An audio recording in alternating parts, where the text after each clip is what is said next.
എല്ലാ ബ്രാൻഡുകൾക്കും ഒരു flagship product ഉണ്ടാവും, കൂടുതൽ വിറ്റഴിക്കപ്പെടുന്ന. അങ്ങനെ എല്ലാവരും വീണ്ടും വീണ്ടും ചോദിക്കുന്ന കൂടുതൽ ഉണ്ടാക്കേണ്ടി വരുന്ന ഒരു പ്രോഡക്റ്റ് ആണ്. അങ്ങനെ 2-3 പ്രോഡക്റ്റ് ഉണ്ട് ശരിക്കും. കടുമാങ്ങ ഉണ്ട്, കടുമാങ്ങ, അതേപോലെ ചക്ക വരട്ടിയത് ഭയങ്കര മൂവ്മെന്റ് ആണ്. ഇപ്പൊ പാക്കേജ് അത് എടുത്തു നോക്കുകയാണെങ്കിൽ അകത്തും കൽപ്പാത്തിയുടെ രുചിയുണ്ട്, പുറത്താണെങ്കിലും കൽപ്പാത്തിയുടെ. ഈ ഒരു ഐഡിയ എങ്ങനെയായിരുന്നു വന്നത്?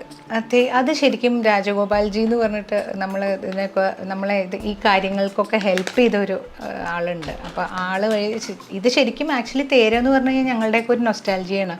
കാരണം പാലക്കാട്ട് അന്നത്തെ ഒരു കാലത്ത്, എൻ്റെയൊക്കെ കുട്ടിക്കാലത്ത് വലിയ ആഘോഷമായിരുന്നു തേര് എന്ന് പറഞ്ഞു കഴിഞ്ഞാൽ. അപ്പോൾ അങ്ങനത്തെയൊക്കെ ഒരു നൊസ്റ്റാൾജിയ നമുക്ക് കിടക്കണമെന്നാണ് ഇത് ഇങ്ങനെയൊക്കെ ചെയ്യാം. അപ്പം നമ്മൾ ഉദ്ദേശിച്ചത് കൽപ്പാത്തി സ്റ്റോർ. അപ്പം നമ്മൾ അവിടുത്തെ പാലക്കാട്ട് അഗ്രഹാരങ്ങളിൽ നിന്നാണ് ഇത് എടുക്കണത്. അപ്പം അങ്ങനെ എടുക്കുമ്പോൾ അതുമായി റിലേറ്റ് ചെയ്തിട്ട് തന്നെ ചെയ്യണം എന്ന് സ്പെസിഫിക്കായിട്ട് അങ്ങനെ തീരുമാനിച്ചതാണ് ഹസ്ബൻഡ്.